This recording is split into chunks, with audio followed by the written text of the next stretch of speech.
Hello friends, तो कैसे हो आप सब। हम सभी लोग इंटरनेट का इस्तेमाल तो करते ही है और सुबह से लेकर शाम तक हम इंटरनेट से जुड़े रहते हैं। अभी के समय में इंटरनेट के बिना जिंदगी मानो कि अधूरी है। बातचीत से लेकर शॉपिंग और स्टडी, आजकल सभी चीज़ें ऑनलाइन हो चुकी है।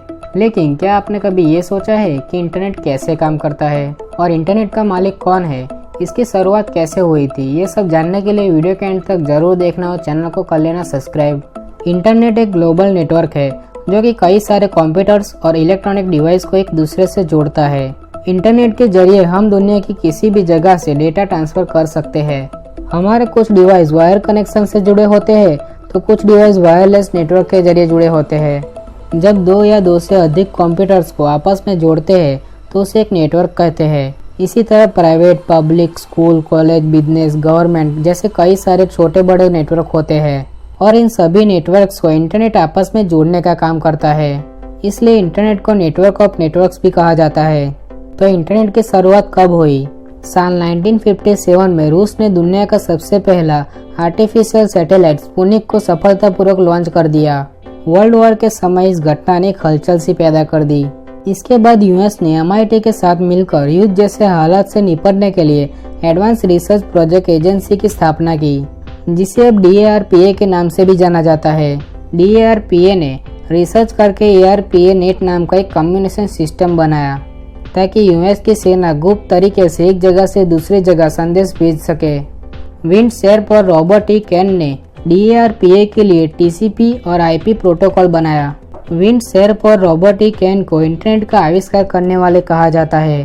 साल 1918 के दौरान नेशनल साइंस फाउंडेशन ने एजुकेशन और रिसर्च के लिए NSF नेट नाम का एक नेटवर्क बनाया, जिसके बाद उसे ARPA नेट के साथ जोड़ दिया गया और इस नेटवर्क को इंटरनेट का नाम दिया। साल 1918 के समय में ही टिम बर्नर-ली ने WWW यानी कि वर्ल्ड वाइड वेब पर रिसर्च करना शुरू किया और उन्होंने इंफॉर्मेशन शेयर करने के लिए HTML बनाया।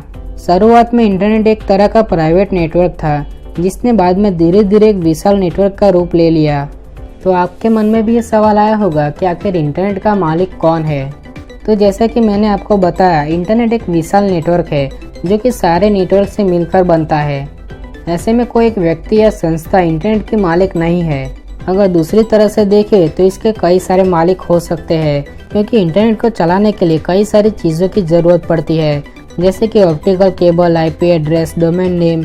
इन सारी चीज़ों के मालिक अलग अलग हो सकते हैं, यानी कि इंटरनेट का कोई एक व्यक्ति मालिक नहीं है। तो अब बात आती है कि आखिर इंटरनेट कैसे काम करता है। इंटरनेट कैसे काम करता है ये समझने के लिए पहले आपको इंटरनेट पर डेटा ट्रांसमिशन कैसे होता है ये जानना पड़ेगा। जब हम वेब ब्राउज़र पर google.com सर्च करते हैं तब हमारा कंप्यूटर गूगल के सर्वर को रिक्वेस्ट सेंड करता है। इंटरनेट पर भेजे गए रिक्वेस्ट या मैसेज एक साथ सेंड नहीं होते हैं। इन्हें अलग अलग हिस्सों में बांट दिया जाता है, जिन्हें पैकेट्स कहा जाता है। फिर इन पैकेट्स को नेटवर्क के जरिए डेस्टिनेशन तक पहुंचाया जाता है और पहुंचने पर इन्हें फिर से जोड़ लिया जाता है। अब आपके दिमाग में ये सवाल आ रहा होगा कि एक समय में करोड़ों लोग इंटरनेट एक्सेस कर रहे होते हैं। इसका मतलब नेटवर्क में करोड़ों पैकेट्स ट्रैवल कर रहे होते हैं और ऐसे में इन पैकेट्स को कैसे पता चलता है कि उन्हें कहाँ जाना है। इसके लिए IP एड्रेस का उपयोग किया जाता है, जो कि इंटरनेट से जुड़े हर डिवाइस के लिए यूनिक होता है और इससे उस डिवाइस का एड्रेस पता चल जाता है। चलिए अब स्टेप बाय स्टेप तरीके से समझते हैं कि आखिर इंटरनेट कैसे काम करता है।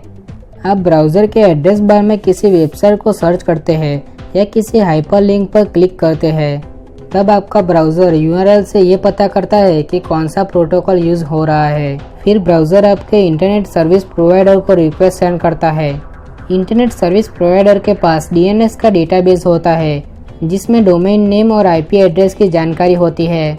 IP मिलने के बाद वेबसाइट के सर्वर का एड्रेस पता चल जाता है और वेब पेज के लिए उस सर्वर को रिक्वेस्ट सेंड कर दिया जाता है।